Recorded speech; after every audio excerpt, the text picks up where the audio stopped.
Hello, welcome to our introduction to Dancing with Your Shadow Selves.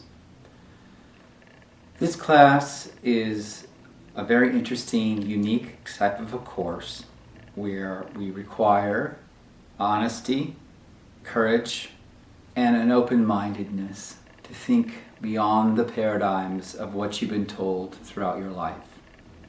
The truth, the knowledge of wisdom throughout the ages has not made a lot of sense to most of us, as it has been dictated to us through schools with many pieces of artifacts and missing pieces of history that don't quite add up to tell our true understanding of our history, of who we are, what we are. Our churches or religions tend to only go so far, and then we ask the still more pressing questions of why. We are asked not to go there, or we're feeling shame or guilt for even wondering about certain questions that we may have. That we have because we are not actually being satisfied with the status quo or the dogma of religion that tells us what the truth is, or from our society. And our society seems to be, governed by somewhat, it appears to be hit or miss, or it's not quite guided. That our information up to this point is at best been chaos and not been driven by any one force. And I suggest to you that may not be correct. That there has been a very present force driving the information that is very classified and very secretive in many, many ways. And that information has been held from us as a populace, as a whole on this earth, and only reserved for certain global elites. This is not a conspiracy theory. This is now becoming more and more a fact.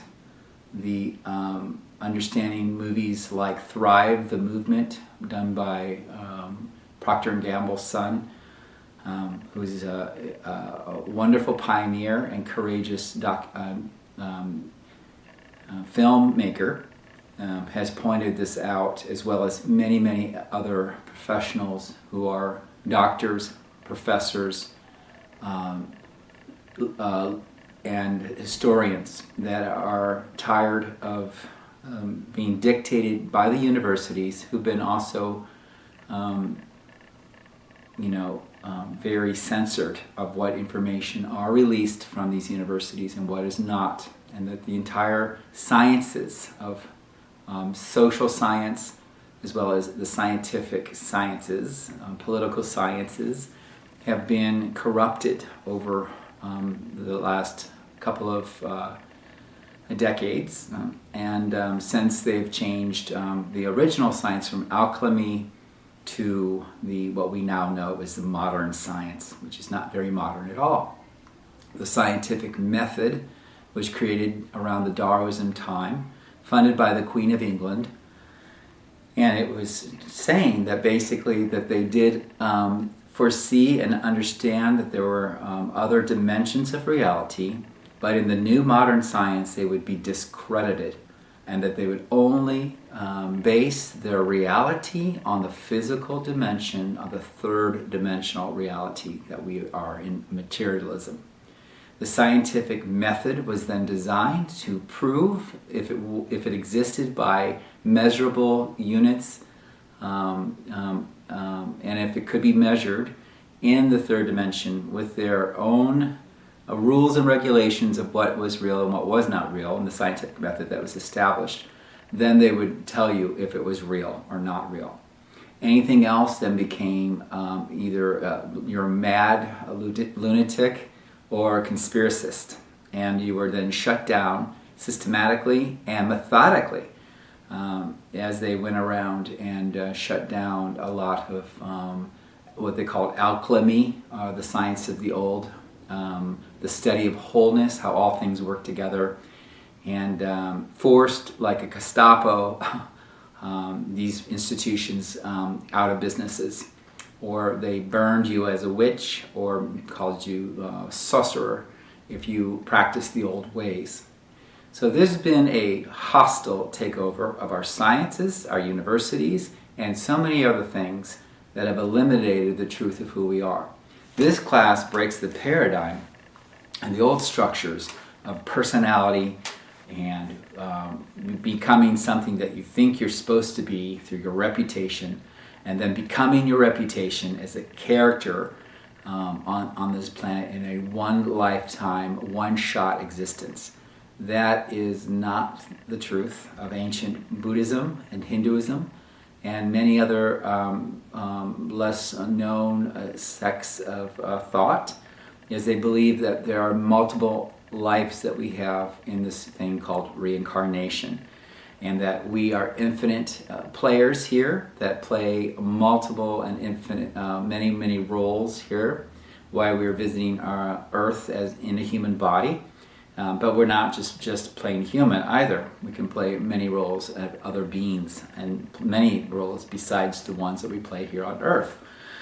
But going way beyond the comprehension of this course, let us just focus on at least going beyond our one single existence and understanding that we do play multiple roles here on Earth as we have reincarnated several times.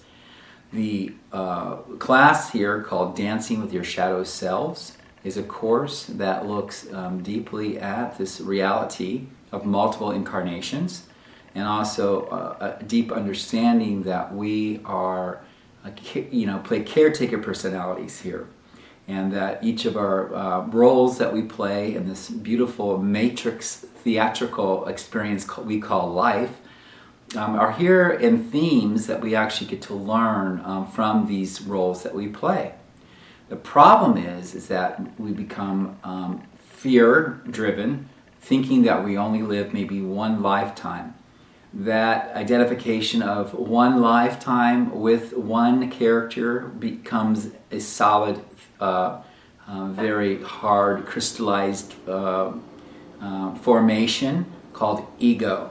The ego has an ID or an id, an identification with its existence and thinking it's all that it is. Therefore, knowing that its annihilation or death is going to be happening within, at the most, maybe a few decades from now, at least maybe 100 years you could live to be, or maybe a little longer.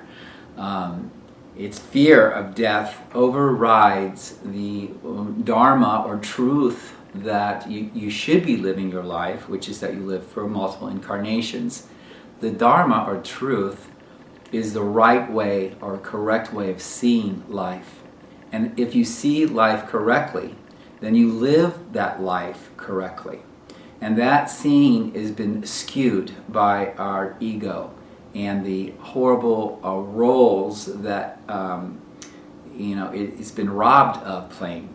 We have learned to play, let's say I play the fool in high school because the class clown doesn't get beat up by the bullies of the day, okay? So if I could get you to laugh at me, you would probably not throw punches at me. And that's what I realized, it was the survival technique of playing the fool. Now, I then took that role and started to play that through college, and then when I graduated, the fear of not being accepted in our society, so I became a prankster and making you laugh, even in corporate America, or other places where I was working, and continually played that role well into my later adult years, which was unacceptable in some arenas that I was at. And instead of the caretaker personality of the fool that was protecting me, it started to actually work against me. And then the frustration of being trapped in this part that I somehow continually generated started to not be such a friend, but it became a foe or a shadow. So learning to identify the shadow and understanding what and how I became that was a liberation to be going beyond it and understanding that I am not this character that I played that did help me survive some troubling years in my youth, but that this character is changeable, and not necessarily do I want to completely get rid of it, as the Fool has a lot of good places that you can whip it out and use it. It's always life of the party, right? If you are making people laugh. However, it is not particularly advisable to use that caretaker personality when you are a team leader in a Hewlett-Packard or a corporate environment where you're actually trying to get respect from your peers and you're having a management position there. So we look at this carefully of who we are by understanding first, well, who am I not? And where did I get these things, these personalities or these characteristics that don't serve me any longer, that I get frustrated when I fall back into?